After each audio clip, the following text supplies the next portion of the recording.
Hey YouTubers, Rival X Factor here with some Marquez Monolith Rush defense. And this is one of those rounds where no matter what I do, or my teammates do, we just get blown off the map. How many times has that happened to you, and does it kind of frustrate you when it happens a couple rounds in a row? What can lead to that? Well, skill base of the team, but more importantly, composition of the team. Are there no engineers? Are there too many snipers? Too many support guys? Not enough medics? What is it? What do you think causes it? So I'm going to use this gameplay as kind of a backdrop to a bigger discussion. Endgame is coming, and that means DICE has one more shot to patch this game, tweak things, and mess with suppression before Battlefield 4. And developers love to get feedback, so this is the time in which you might see a unique tweak to this game. Again, because they've got 8 months to a year before Battlefield 4 comes out, and potentially it being our last patch. We all know that DICE loves to patch when DLCs come down the pipeline because it saves them a little bit of money. Unless there's a game-breaking mechanism or something introduced, I don't think we're going to see another patch until, of course, Battlefield 4 comes out. So a couple days ago, I asked a question. The suppression mechanism, what would you do to it? Because we've seen various changes so far, and I got some great answers back. But before I go over those answers and a new thought process, let's go over where we came from. When beta came out for Battlefield 3, suppression was a new mechanism that most of us competitive shooters weren't used to. What is this sorcery? What is this hoodoo voodoo magic? Someone shoots at me, my screen goes blurry, I get the shakes like I've drank 6 or 7 Mountain Dews in a row and I'm all jacked up. And I get added bullet deviation. What is this? In the competitive world, that never really existed before, at least not in the games that I played. There was screen shake before, there was flinching and stuff like that, but nothing on this sort of scale. So the players got used to it because it is a dynamic part of Battlefield 3. Then the developers say, well, let's crank this bad boy up. They added even more recoil. They added even more bullet deviation. And shortly after that occurring, the developer said, whoopsie. Our bad, you know, all over Twitter, all over the forums and whatnot. They said, well, sometimes you gotta tweak it all the way to the right before you figure out how far too far is. So they quickly backed it down, and this is where we're at. We're at a happy medium between what it was in beta and when the game first launched in vanilla, and that horrendous patch, God rest its soul, that we had for quite a while actually. So the question is this: do they tweak it again, knowing that they have 8 months or so before beta comes out and they have feedback to gather? And what do they do with it? And I got some pretty cool answers from you guys, the community, in our last little discussion. The first one was this: do you give the support class, the guys who use the big boy bullets, the belt-filled LMGs such as the M60, the 240B, the PKP, the 249, do you give them the ability to have suppression? That would be the only gun or the only kits in the game to introduce suppression. I think that was a pretty cool answer. Another answer, and some of the more common ones, was, well, make our screen blurry. Give us the shakes like we're all hopped up, but take away the bullet deviation. Another one was, hey, how about just blurry screen, make my ears ring a little bit, but no bullet deviation, no added recoil.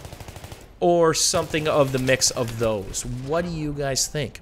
And the last thought process is this: what if it was a server-side option, just like friendly fire, just like ticket count, just like map selection, just like the mini-map option, all these options that we have? What if that was another one?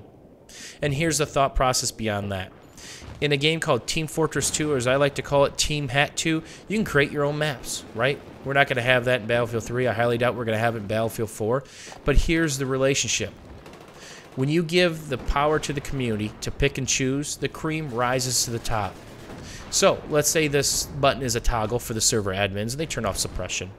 If it's a popular game mode, people will flock to it.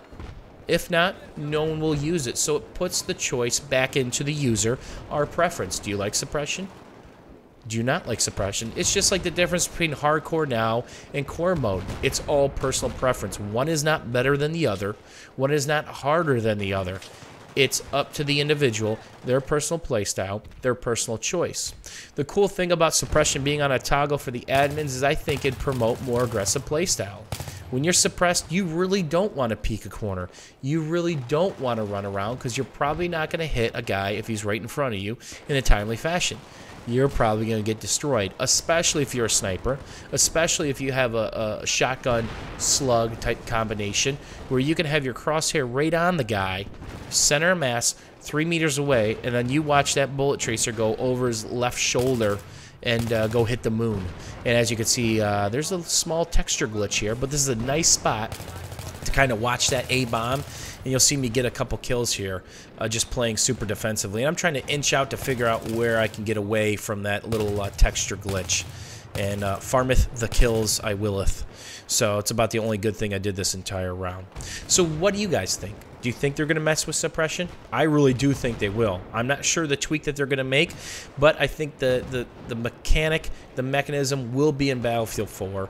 But hopefully there is a switch on it of some sort, so it gives us the power of choice. Again, just like they've done with the hardcore mode, true hardcore mode, friendly fire, mini-map, and all these wonderful options, vehicles, no vehicles, that they've given us as developers. So first we got to thank DICE for giving us some of that selection and hope they improve upon the selections that we can make for Battlefield 4, and hopefully Bad Company 3 is the game I really want to see. I really enjoyed Bad Company 2. It was a lot of fun. As you can see, we're absolutely getting destroyed on this map. I don't think we've even sweated them for ticket count. What's sweating them for a ticket count? Getting them down to 10 to 15 tickets on a big ticket server when they really got to worry about setting that bomb, or game's going to be over very quickly. So I'm going to do what I do best, flank. That is one of my biggest tips I can give you guys in these Aftermath maps, is there are so many cuts, tunnels, little hidden spots. Just run to the outside, get back about parallel to their spawn or halfway to their spawn, and just cut in if they're pushed up. If they're pushed up, they're never going to see you coming. Can you run a silencer?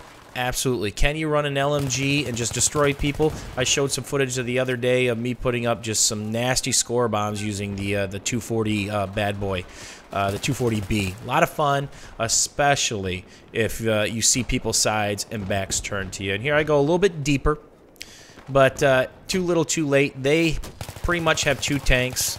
Let me get this guy here trying to do that mortar stuff. Clear out the little camper's nest. They're kind of doing some weird stuff back here. Those guys really weren't moving around. So I'm too far away from the bomb. I need to get back.